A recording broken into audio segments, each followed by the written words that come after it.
Welcome back to our next lesson for New Testament Greek 1 for the Grace Institute of Biblical Studies.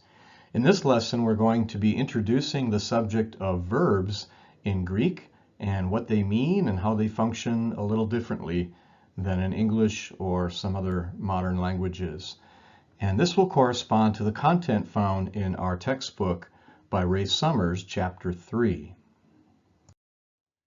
In this lesson, you'll be learning the 6 different spellings for Greek verbs that occur in the present tense, with the active voice, and with the indicative mood. There's going to be 6 different forms that you'll have to learn to go with the 3 persons, first, second, and third person, combined with either singular or plural in number. And that's going to be the focus of this lesson. However, I also want to provide a general overview of verbs in Greek because they're such a significant part of speech in Greek, just as they are in most languages. But as you know from English grammar, all you need to form a complete sentence in English is a subject and a verb, just 2 words. But in Greek, all that's needed for a complete sentence is 1 word, the verb, all by itself. That's because in Greek, the subject is already built right into the verb, even without a separate noun or pronoun to function as the subject of the sentence.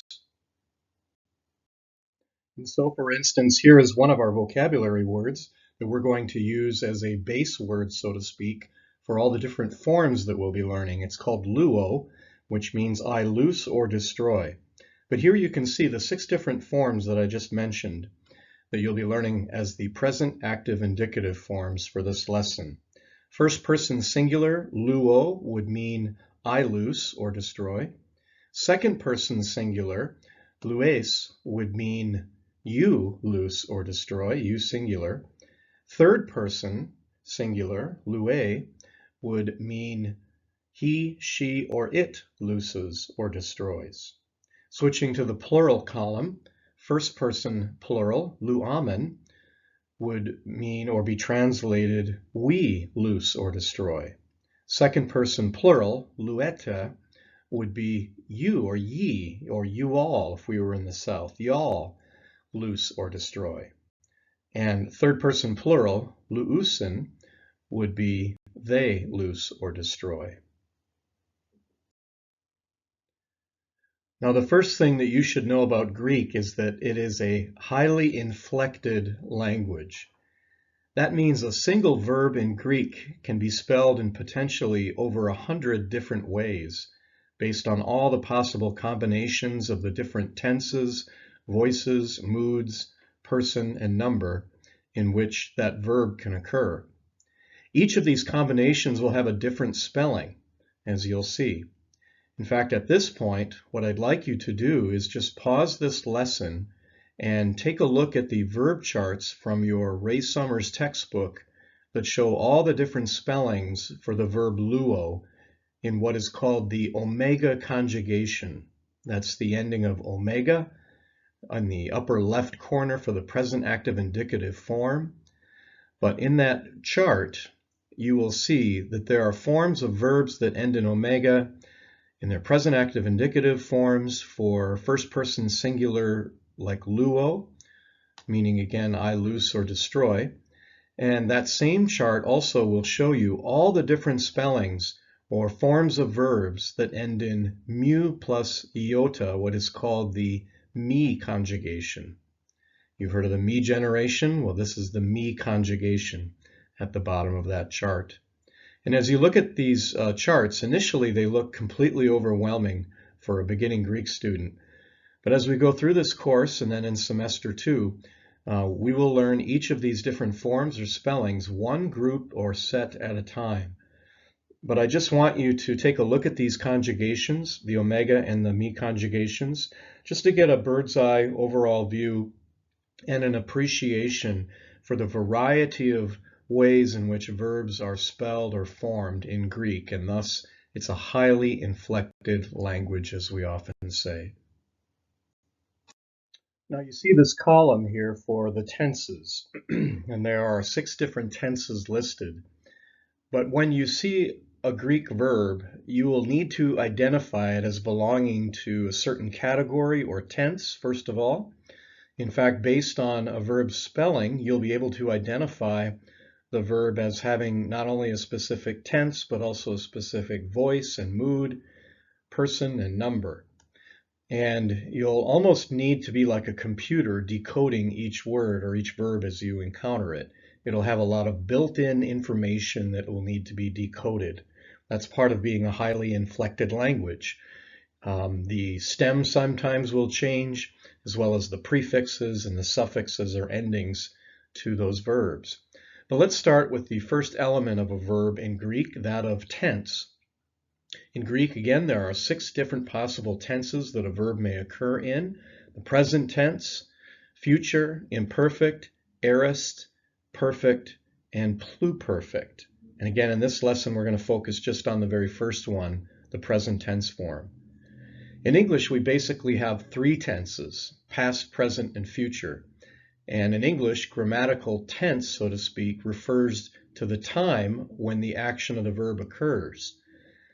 But in Greek, the 6 different tense forms or sets of spellings do not inherently convey time of action, but rather the writer or speaker's perspective on the action, their vantage point, something that we technically call aspect, which I'll explain later in more detail. But for now, simply know that when Greek grammarians were coming up for labels for these different spellings in the verb conjugations, they gave them labels that sound an awful lot like time-based categories like we have in English, such as present tense or future tense. The next element of a verb is its particular voice. And so you see the column for voice added in this slide. In Greek, all verbs have one of 3 voices, either active, middle, or passive. In English, verbs only have active or passive voice. There is no middle voice. When it comes to singing and musical performance, we often speak of a person, quote unquote, finding their voice. But in Greek, what does voice mean? Well, it's the relationship that the action of the verb has to its subject. It explains that relationship. For example, in English, active voice would be expressed this way: I hit the ball. Who did the hitting? I did. That would be active voice. I hit. The relationship between the subject and the action is I was the one doing the action to the ball. Passive voice, however, in English would be something like this: I am hit with the ball. In this instance, I, as the subject, am receiving the action of the verb or the hitting, rather than doing the action of the hitting. I'm receiving it. There's the difference between active and passive voice in English.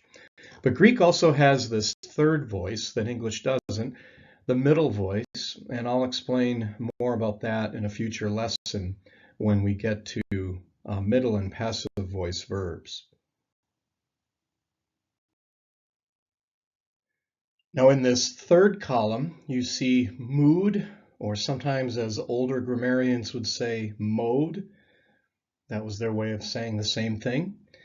And what mood does is it shows the relation of the action to reality, whether the action is an actual reality or a potential reality. And there are 4 moods in Greek: the indicative, imperative, subjunctive, and optative. The indicative mood is used to express the reality of an action from the standpoint of the biblical writer or speaker within a narrative portion of the New Testament. So just keep in mind that just because something's in the indicative mood doesn't necessarily mean it's actually reality, but it's reality from the standpoint of the speaker. If it's in a biblical story like the Gospels or Acts, or from the standpoint of the biblical writer, because sometimes they use the indicative mood for the sake of argument, and they're saying something from their standpoint. But just so you know, that's indicative mood. Now for first semester Greek, the indicative mood is the only mood that you'll be learning for verbs. In second semester Greek, we'll learn the forms for the non-indicative verbs those forms being imperative, subjunctive, and optative moods. The imperative mood is used for a command or to command an action using our introductory verb luo, which you've already been exposed to or introduced to. Luo again meaning I loose for the present active indicative. The imperative form of luo would be simply loose. That's an order or a command. And there's an implied you for the subject there. You loose. Now, subjunctive mood is the mood of possibility or potential action based on a condition yet to be fulfilled. And so that would be understood as may you loose, or you may loose is the subjunctive there. Optative would be expressing a wish. I wish you would loose. And I'll just mention the optative mood is very rare in the Greek New Testament. I think it only occurs a total of about 60 times, which spread over 27 books in the New Testament is very infrequent. And so those are the four moods in which Greek verbs can occur. But for this lesson, for now, you'll only be responsible to understand indicative mood. Now, I've already mentioned how Greek verbs form a complete sentence all by themselves because they have the subject built right into the verb, unlike in English. And this can occur, the subject being built into the verb, in one of three persons. First person, meaning I. In the singular, we'd say I. In the plural, we would say we. So for loose, for example, or luo, I loose. In the plural singular, or excuse me, first person, plural form, we would say we loose. Second person would be you, or second person plural. In Old English, we used to have a separate form, ye, and unfortunately that has dropped out in modern English usage because it was a nice distinction between second person singular and second person plural. And as I mentioned already, sometimes in the southern part of the United States, they'll say you all or y'all, just as kind of slang for the second person plural. Otherwise, technically proper current English grammar, we would just say you, spelled the same way, Y-O-U for both singular and plural second person. Third person, singular, would be he, she, or it. And when you're translating, it depends on the context to provide whether it's masculine, feminine, or neuter. And then that's for the singular. Third person plural, you would always just use the subject they for the verb. Now here you see our key verb that we've been using so far and will use throughout this course. It's the verb luo, I loose or destroy. And the reason that this is chosen as our primary example, and you'll see it in the paradigm charts that you'll be memorizing from, the reason that this is chosen is because it's one of the most consistent or regular of all Greek verbs in terms of its spelling or the various forms that it can take when you factor in the different tenses, voices, moods, person, and number combinations. It's very what we call regular. Thus, it's one of the easiest verbs for beginning students to help them memorize all these different paradigms in the charts that you're going to see, at least for the omega conjugation. And to illustrate this point about the regularity of endings or spellings for luo, let's just switch for a moment to the English word teach, that verb, or adding the subject I teach. This is the present tense expression of the word teach, or that verb. But what if I wanted to say or write teach in the past tense rather than the present tense? How would you spell it? Well, it's interesting that little children learning English naturally conjugate by adding the most common or quote-unquote regular ending to a verb. They just simply add the letters ed to the end of the verb. And who could blame them? They would say, I teached my brother or my sister this or that. And of course they say it wrong, but they're just following a normal pattern, a regular pattern they've observed in their brief life to that point, where most past tense verbs simply have ed added at the end. But for a verb like teach, its past tense form is considered irregular. Why? That's because the stem or the root form changes to taught. It looks very different from teached. In fact, where did the A come from, or the U, or the G, or even the extra T on the end, which is very different from the D ending for most past tense English verbs. By the way, English is filled with these kinds of irregularities where the stem itself of the verb changes completely, almost completely. And so it's a little bit unrecognizable to foreign people learning the English language as a second language or as a new language. So my sympathies go out to those who have to learn all these irregularities of English. But Greek is similar in that sense, that occasionally you'll have irregular verbs, and their forms aren't going to be consistent and follow a normal pattern because the stem will change so much. And so that's why this word luo is chosen throughout this course and for most beginning Greek students. It's just easier to work with the different categories for tense, voice, mood, person, and number follow a pretty consistent regular pattern. Now, when it comes to the present tense, let me just explain, again, repeating a little bit of the English grammar you've already learned in a previous English grammar course. But there are two ways that you can state a present tense, at least two ways, in English.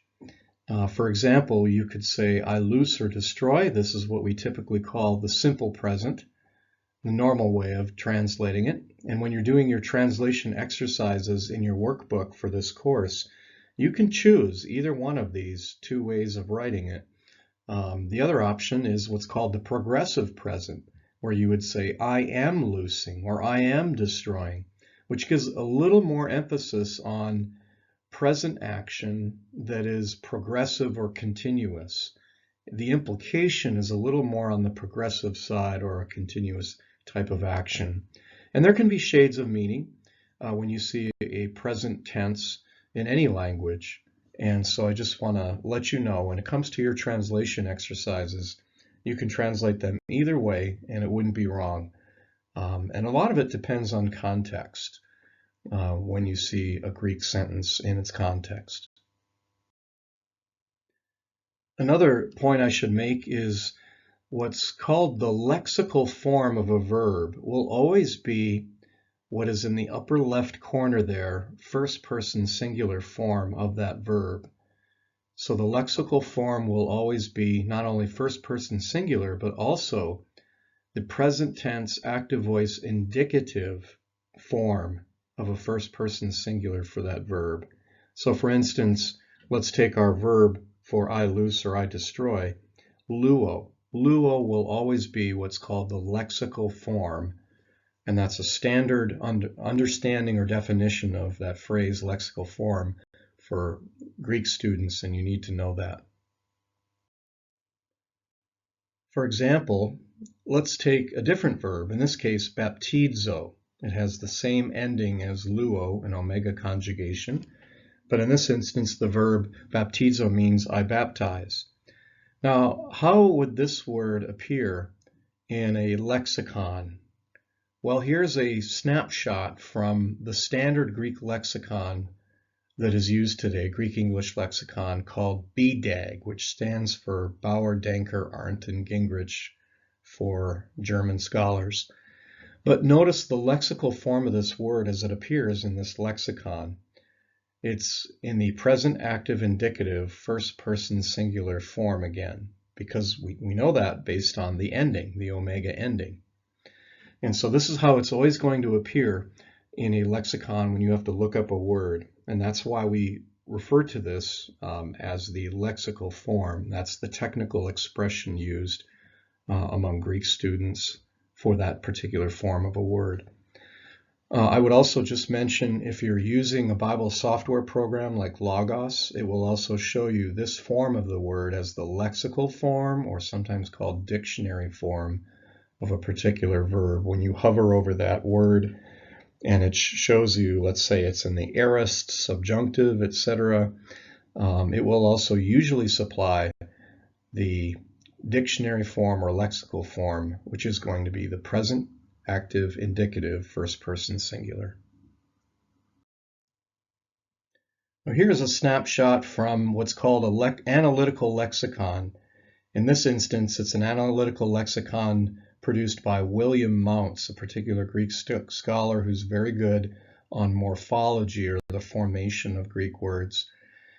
And an analytical lexicon will show you in a list the forms of a verb as they appear in the Greek New Testament, like you have here with baptizo, the present active indicative first person singular form, and then below that is the present active participle form, nominative singular masculine, baptizon, etc.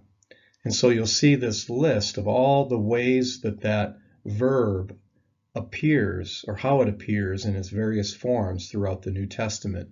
But it's always going to start at the top of the list with the lexical form, or dictionary form again, present active indicative first person singular form.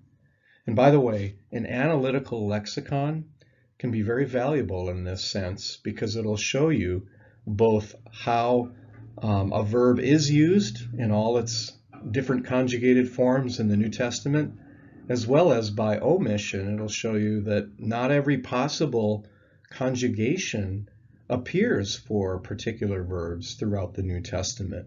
There may be, like in this instance, 1, 2, 3, 4, 5, 6, 7, 8, 9, 10 different forms is all that baptizo occurs as in the New Testament. So there are a lot of quote-unquote unused possible forms for how that verb could be conjugated that never appear in the New Testament.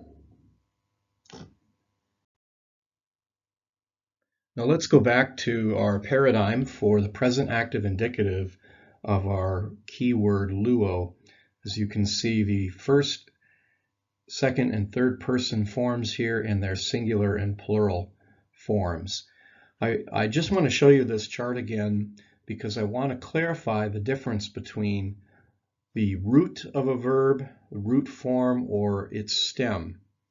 Now in English, when we talk about the root of a word, well, let's take a noun like significance. What is the root form of the word significance? It would be sign, S-I-G-N, at the beginning of that word.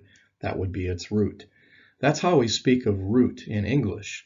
But in Greek, this is pretty standard terminology. There's a different understanding of the word root. Root, just simply, and by the way, root, I mean R-O-O-T. Root simply refers in Greek to the lexical form, the present active indicative first person singular form of a verb. So root in Greek is different from its stem. In Greek, the stem would be the smallest part of the verb before its connecting vowel or ending or joined to the stem. And here I've highlighted this difference for you between the black portions of the word and the red portions of the word. So for instance, the stem of the verb luo is simply lu, lambda upsilon. That's your stem. That's not the root. The root would be luo, the lexical form. The stem, however, is lu. And sometimes this stem is difficult to find for certain words that dramatically change their appearance as they're conjugated, especially if they're an irregular verb. Like we saw one example in English between teach or teached when you put it in the past tense versus taught, the proper way to spell it and say it. And the same is true in Greek. Sometimes you can have a regular verb as it appears in the present tense, but then when you switch to a different tense, aorist, all of a sudden it changes. And its stem is dramatically different, but it's the same word. And so just a heads up regarding that. Now here is something else to consider. When you look at our word here, luo, and its various forms in the present active indicative for singular and plural, first through third person, which, by the way, you should memorize these. What I want to point out here is we've kept the stem in black, but this time on this slide, I've put the connecting vowel in green and the proper endings in red. And the connecting vowel between the stem and the endings is either going to be usually an omicron or an epsilon, one of those two letters. Now with the lexical form luo, it's a little tricky, as I'll explain later. There's a contraction that occurs. But I just want you to see at a glance here that there is a connecting vowel between the proper endings versus the stem for this present active indicative forms of this verb. And one reference is very helpful for you. You should have the Mounts summary chart of the various forms of words as part of this course that also is put up by William Mounts. On those summary charts, he color codes these connecting vowels versus the proper endings so that you can see the distinction there. However, I would say this, that when it comes to memorizing this paradigm, you want to be able to just go through it quickly in your mind and be able to say luo, lues, lue, luamen, lueta, luusen, and be able to say it backwards and forwards and know it like the back of your hand. So go ahead and memorize the connecting vowel with the endings and be able to pronounce these verbs properly. And then I think it'll just make memorization much easier. Now on this slide, we have a different Greek verb. This time it's not luo, it's lego. And lego simply means I say or I speak. And by the way, lego is not slang for let go. Lego, my ego, or something like that. But here are the 6 forms again, and just to go through them. Lego means I say or speak, first person singular. Second person singular, leges, would mean you say or speak. Third person singular, lege, would be he says or speaks, or she in the context if it's a feminine subject. She says or speaks, or neuter, it says or speaks. Moving over to the plural column, first person, legamen, we would translate that we say or speak.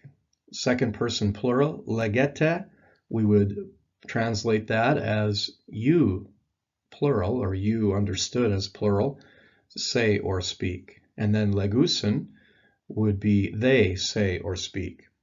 Now, so far on some of these paradigms, you may have noticed that the third person plural has in parentheses the nu. And if you remember, I believe from a previous lesson, we knew that the letter nu can be movable.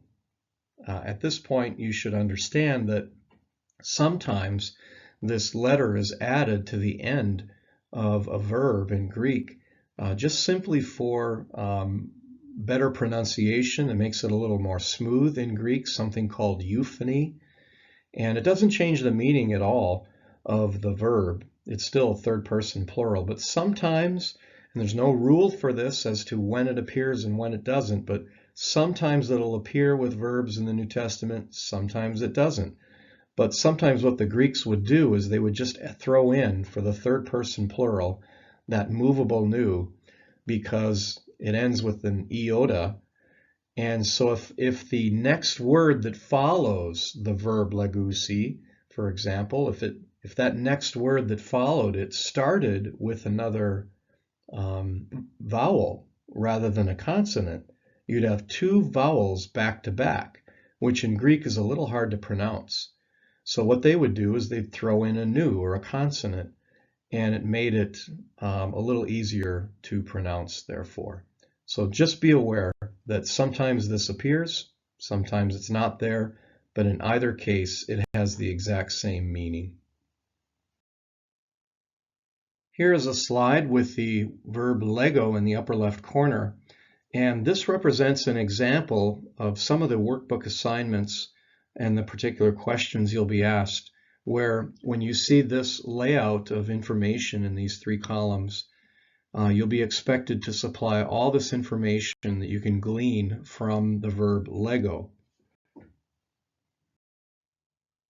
So for instance, here is all the information filled in as you would do it in your assignment. You have for part of speech that this is a verb. Of course, we've only learned verbs to this point in our course, but you'll learn nouns, pronouns, adjectives, etc. in future lessons. So when you see this type of question, just put verb. And then when it comes to the stem, you see leg there with the hyphen. I like to hyphenate when you take off the connecting vowel or the ending to show the stem. I like to put a little hyphen there just to show that something has been subtracted or is missing and needs to be supplied for the full verb. Going down to the next column, or to the far left, that column, you'll see the tense of this verb is present tense, voice is active voice, mood is indicative, and that's the only forms, present, active, indicative, that you've learned to this point. So for your first workbook assignment, this information should be very easy. You haven't learned, for example, present tense, middle or passive voice. You haven't learned any other moods. As we learn each of those, some of these questions will build on themselves and become a little more complex. But skipping back to then the center column, under part of speech, verb, you see the word person there.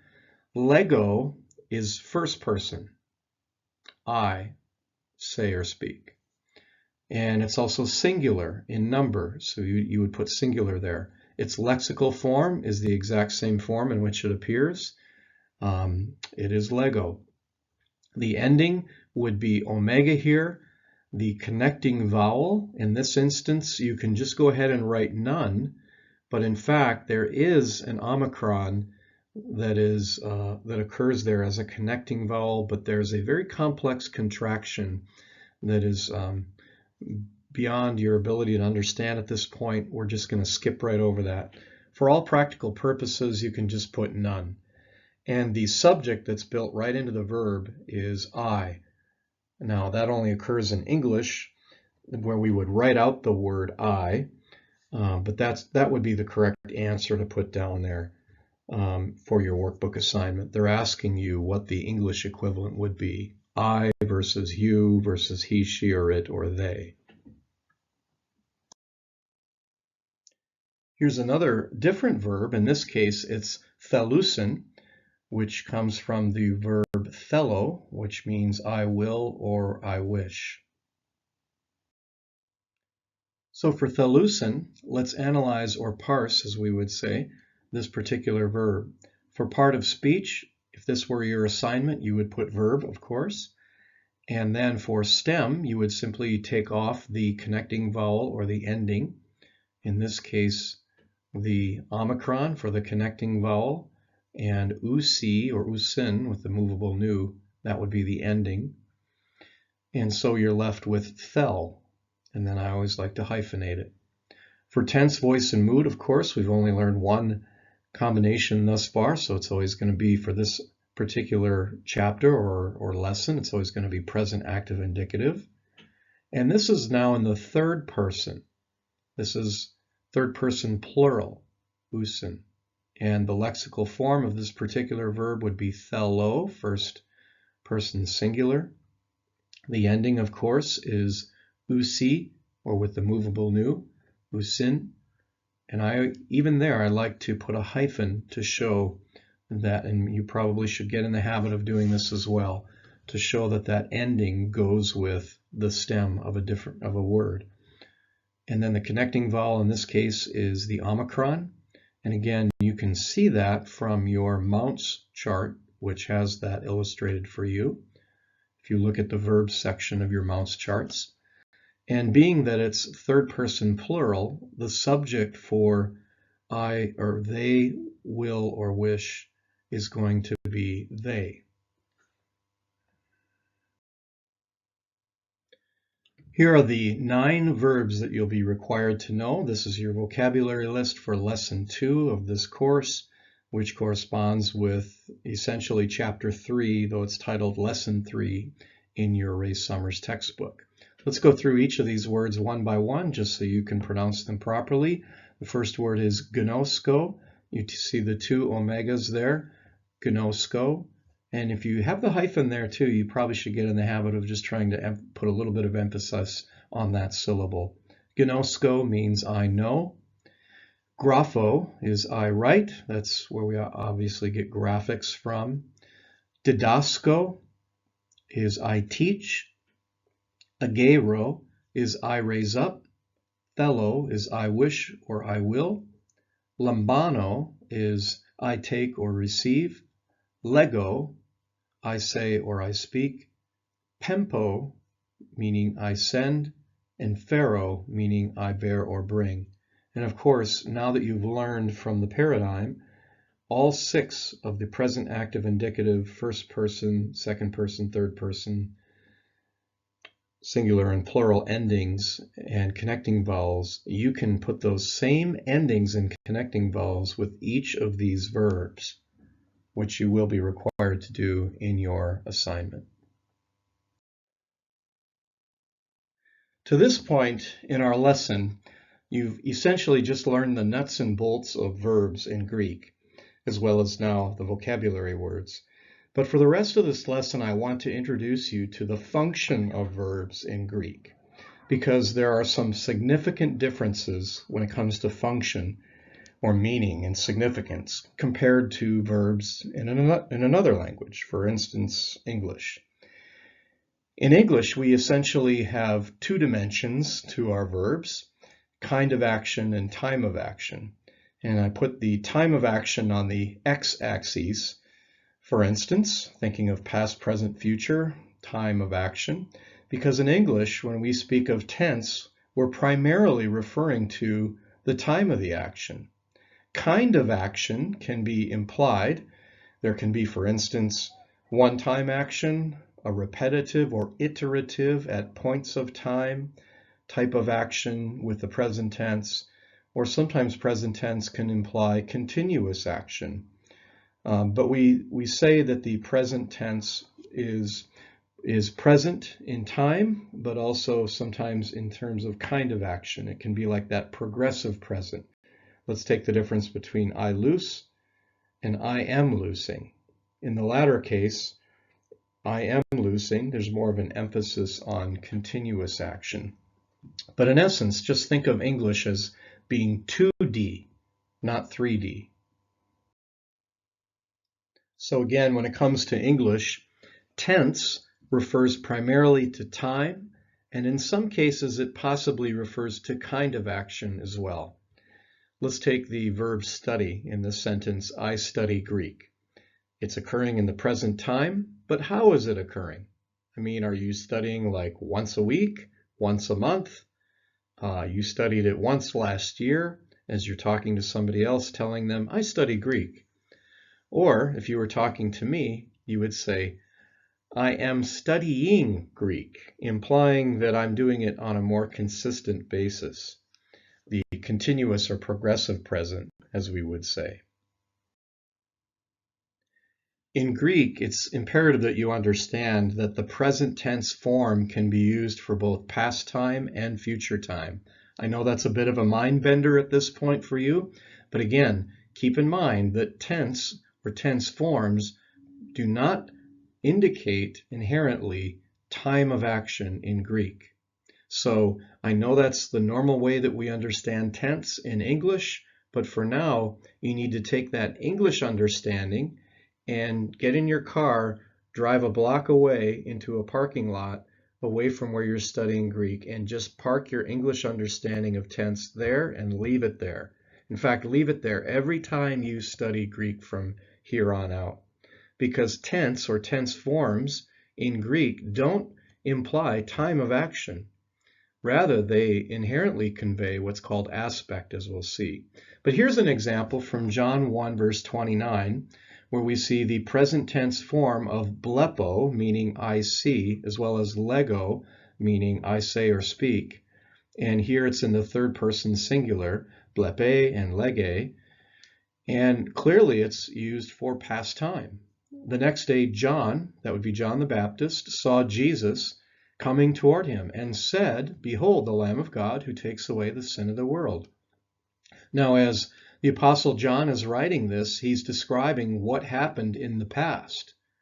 And yet he's using a present tense form to show that this happened in the past. And this is what's called a case of the historical present tense, which is a way of describing a past action with a present kind of vividness. The present tense form or spelling of a verb can also be used for an action that is yet future, yet to occur. Here's an example from John 14:3. "And if I go and prepare a place for you," Jesus says to his disciples in the Upper Room Discourse, he says, "I will come again and receive you to myself, that where I am, there you may be also." And here he uses erchomai, which is the present tense, middle and passive voice, indicative mood form of that verb, a form that you're going to learn later in a future lesson. But according to Greek scholar Constantine Campbell, the present tense verb form in the indicative mood in the New Testament only refers to actions in their context that occur in present time about 70% of uses. That means about 30% of the time, when you have the present tense form, it can either be used to refer to a past time action or a future time action. So 30%, that's a pretty significant percentage of times in which action is not occurring in present time. By the way, just as a side note, the aorist indicative verb forms that you're going to learn in the future, they're often assumed to be in reference to past time. That is not the case either in Greek, because the aorist tense form, about 15% of the time in the Greek New Testament, can either refer to future action or present time action, again, determined by the context, not the form in which the word occurs. And so perfect indicative is similar. I won't go too deep into that. Hopefully I haven't lost you yet at this point. But I just want you to know for your translation exercises in the future that for now, and keep the training wheels on at this point, let's keep it simple.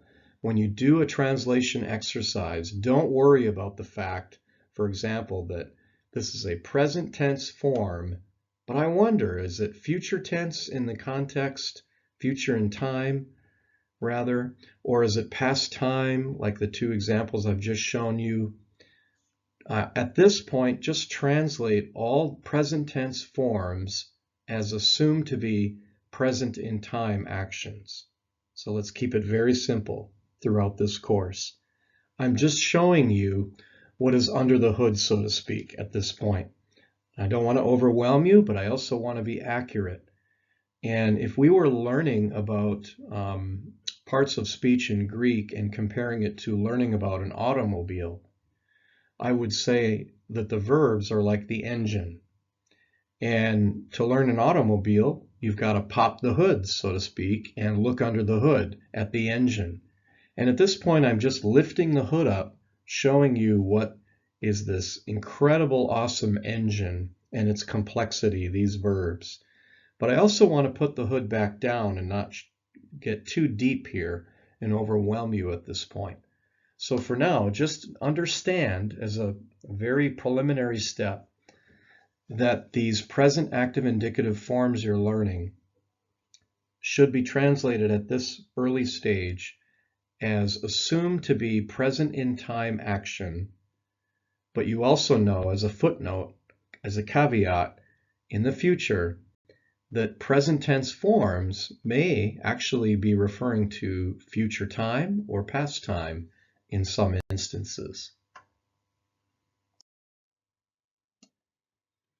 Now you may be wondering at this point if the present tense forms or spellings of verbs that we are learning for this lesson don't always refer to actions that occur in present time, then What do the present tense forms inherently refer to?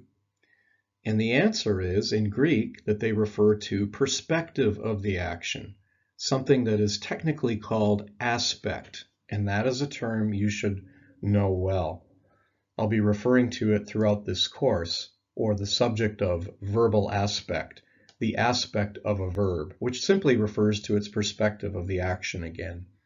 You see, the New Testament writers were kind of like photographers or artists, and they would capture an event in their writing from different perspectives, just like a photographer would use varying apertures or lenses for different depictions, close up or far away. There would be some adjustment and focusing going on. The same is true for biblical writers. In one gospel, say the Gospel of Matthew, a particular action by the Lord Jesus will be described using a verb in the present tense. But then you go to the Gospel of Luke, and that very same action, using the very same verb, but then in a different tense form. Instead of present tense, let's say in Luke it occurs in the aorist or the perfect tense. And yet it's the same action, even the same kind of action, since the Gospels don't contradict one another. It's just that the two writers chose to give a different angle or vantage point on that particular action. That's what we're talking about here by aspect. Remember, I mentioned that in English, verbs are essentially 2D. Time of action being primary, also implied in some cases as kind of action. However, when it comes to Greek verbs, they are 3D. That's how we should look at them. So in your mind, be thinking third dimension or 3D for these Greek verbs, and especially think that the primary or inherent meaning of a tense form in Greek is the perspective of the action, what's called aspect. That is what's primary and inherent to each tense form that verbs appear in. Before I illustrate this with some examples and elaborate a little further on aspect, let's just review for a moment this 3D concept. There's time of action in which the action of the verb occurs, and again, that could be past, present, or future in terms of actual time. That's a temporal understanding of verbs, and that's going to be determined in Greek by the context, not the tense form. Greek also, you'll see in your studies, sometimes you'll hear this term Aktionsart, as we say in English.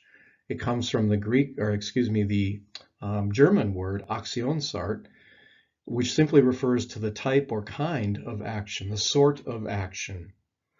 And that sort or kind of action could be momentary, a one-time act, could be iterative, occurring at points of time repetitively, or it could refer to a continuous type of action, or even a nomic sense in which it's just always true, almost like a state that is true.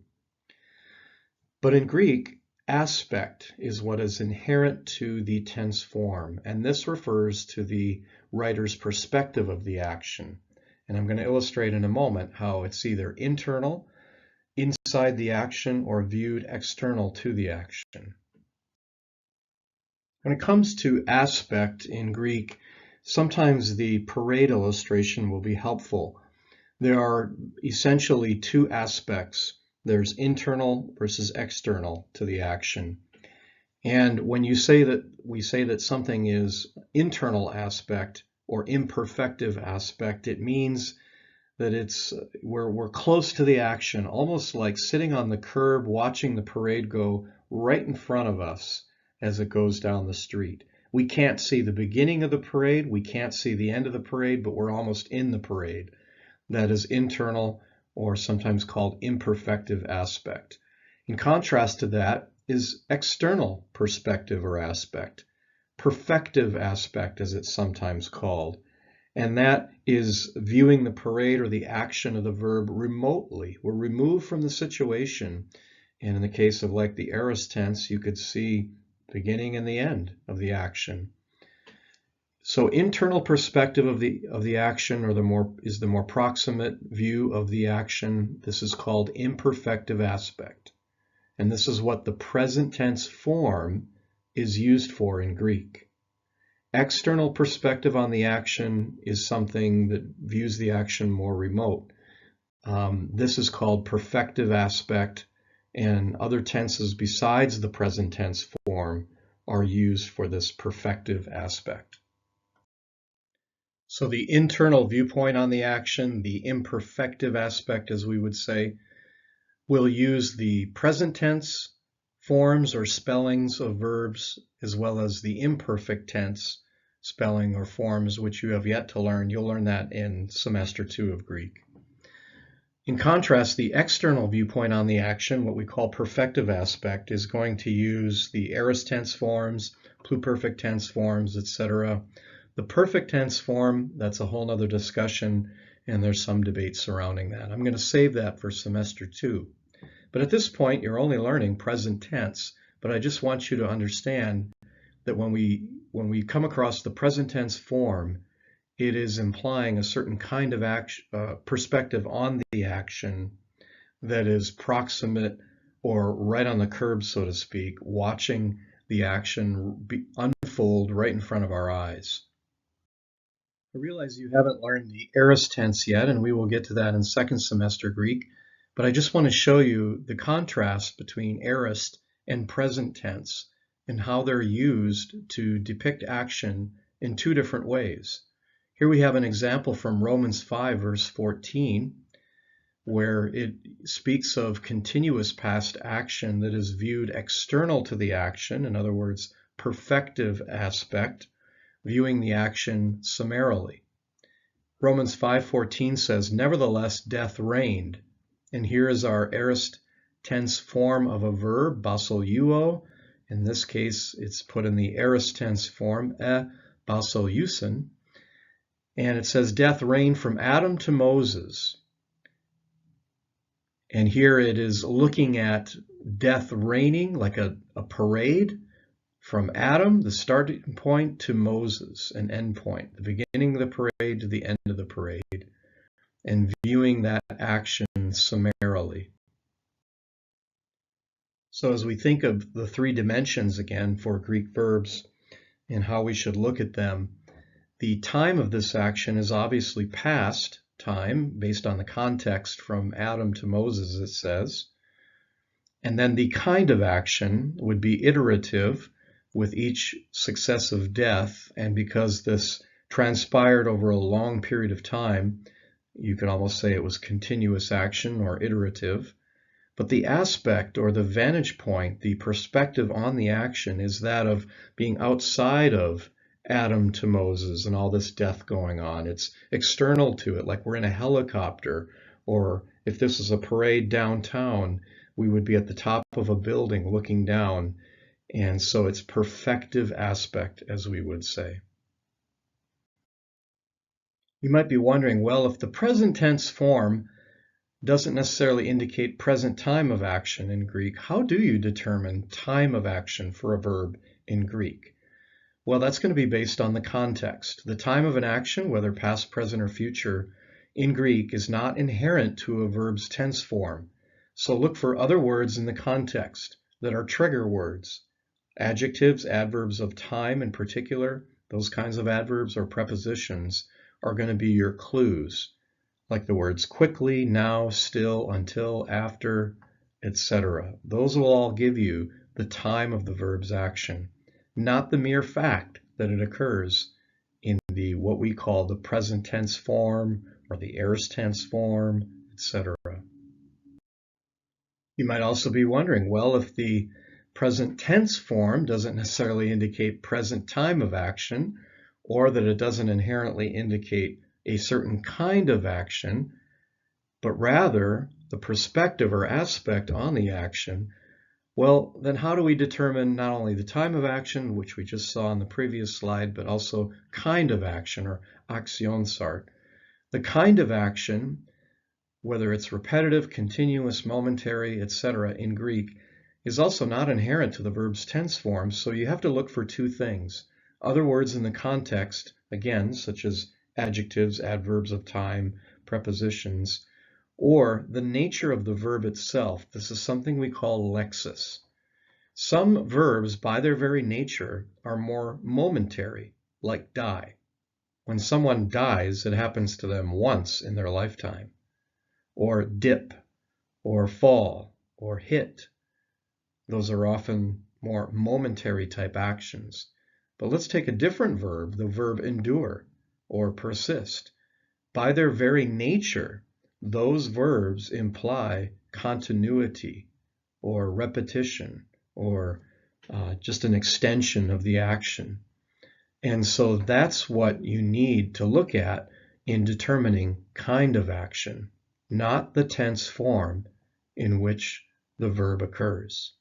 Now, I know all this is pretty overwhelming perhaps, but I've tried to simplify and clarify this as much as possible for you as a beginning Greek student at this point. I also want to strongly underscore this, that what I've explained to you is the accurate way to understand verbs based on the best Greek scholarship of the last, I would say, 40 years or so, maybe from the 1970s perhaps, even all the way to the present.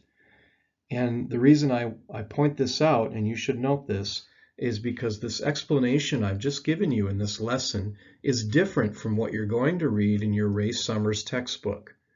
What he describes there in terms of tense and its significance represents an old understanding of Greek verbs that has now been shown to be insufficient or deficient, in fact, in error in some respects. Where the old way of thinking was that, yes, they acknowledged time is not inherent to a tense form with Greek verbs, but rather what is significant, they said, is the kind of action. Well, that wasn't accurate either. Now, I believe there's greater clarity and understanding that it is the aspect or perspective on the action that is what is being inherently communicated through the different tense forms. So I know this is overwhelming for you, perhaps, as a beginning student, but you should at least just be familiar with the fact that aspect is what is inherent or primary, not time or kind of action. And so let that carry over in your future lessons and understanding. However, when it comes to your exercises in the book, just assume that if you see a present tense form, you're going to translate it and treat it as though the action is happening in present time. With the time remaining for this lesson, we're going to continue to expand our understanding and just expose you to several different categories of usage of the present tense form of a verb in the New Testament. Now, most of these categories that I'm going to show you are what are considered action sart, kind of action categories, not aspect and not time categories per se. So the first example we have here is one I've already used, that of the present tense form being used for an action in the past. In John 1:29, where you see two different instances of present tense verbs being used for past time action. But this is what's called the historical present. It's very common throughout the Gospels through Acts, and it is used by the writers to enhance the vividness of the action. And many times a good writer will do that. In fact, you may have had a previous English grammar or composition teacher take some of your writing and say, I want you to change these past tense verbs and put them into the present tense to make your story or your paper come alive. And the ancient writers did the same thing. So this is what is called the category of the historical present. The present tense form can also be used to express what's called a nomic present, something that is just a timeless truth that is always true. For example, does God always love a cheerful giver? Here you have the Greek verb agapao that in this case is used to express a constantly timeless truth that never ends, is never interrupted. God always loves a cheerful giver. This is the nomic present. Then we have in John 14:3 another example I've given you of the present tense form being used for something future in time, but sometimes people call this the futuristic present or even the proleptic present. Proleptic meaning something that will occur in the future, but it's expressed using either present tense time language or past tense time language, like, are you going to the Bible conference next fall? And you answer, oh yes, I'm so excited, I'm there. Well, that expression, I'm there, present tense, in time, shows just how excited you are. Even though the event is future, you're putting it in present tense terms. Or you could even use a past tense. If somebody were to ask you, are you going to the Bible conference next fall? You could say, I was there yesterday. That would really underscore, through the use of a past time verb, that you are excited to be there in the future. And so the Greek writers would use a proleptic present tense this way as well. In Acts 16, verse 18, we have an instance of what's sometimes called the instantaneous or aoristic present, where Paul says, I command you, using the present tense form, I command you in the name of Jesus to come out of her. And the Spirit came out of her that very hour. And this is not referring to continuous type of action, but rather, obviously, in this context, an instantaneous, what we would call punctiliar sort or type of action. And the phrase aoristic present here, that aoristic based on the aorist tense, is the terminology used by some older grammars. And it's sometimes still used today, but I think that's erroneous. This is unfortunate that this term is used because it gives the misimpression that the aorist refers to a point in time type of action, when in fact the aorist tense can be used in contexts where the kind of action is continuous. All different sorts of action the aorist tense can be used for. In Romans 9:1, we have two instances actually of what's sometimes called as an action sort category, the progressive present here. I tell you the truth in Christ, I am not lying, my conscience also bearing me witness in the Holy Spirit, Paul says. And so this was something going on continually in the present, as Paul writes this in 9:1 and the rest of Romans. The sixth different type of usage for the sort of action that the present tense form is sometimes used with is what's called here the iterative present, where you have a type of action that is interrupted, but it's repetitive. For example, Luke 18:12, it says, I fast twice a week. I give tithes of all that I possess. And the two verbs that are used there are both in the present tense form. You can see that from the omega ending. And yet it's not referring to action that is uninterrupted. It's rather interrupted. It occurs twice in a week. And you can only give tithes at certain points of time. And yet it's done repetitively. And so this is what is sometimes called the iterative present. And lastly, we have what's called the perfective present, where it says, then Mary said to the angel, Luke 1:34, how can this be since I do not know a man? A euphemism for I've never had sexual relations with a man, so how can I be pregnant? And the word for know there, gnosko, which is one of your vocabulary words, is in the present tense form. And Mary obviously hadn't known a man up to that point in the past, nor even in her present. And so this is what's sometimes called the perfective present. And again, these are action sort categories. And this is typically, these 7 examples of these action sort categories are typically things that are presented in second-year Greek for Greek students. I'm just introducing them to you at this point so that you're familiar with them. You also will have on the course site a PDF with all of 7 of these, so you don't have to write all these down. You can just download that PDF, have it for your reference. You can even use that on a quiz or in your future studies. But I want you at least just to be familiar with these different categories of viewing perfect tense forms from an action start perspective, especially how the older Greek grammarians labeled these action start categories. Because as you read commentaries and you interact with exegetical studies, you'll see this kind of language used. So I just want you to be familiar with it. But again, I don't want to overwhelm you at this point. I just want to introduce you to some of these deeper concepts, be somewhat familiar with them. But for now, for this lesson, memorize those 6 different forms: luo, lues, lue, luamen, lueta, luusi, or luusin, and be able to translate those as present time action for each of your lessons going forward.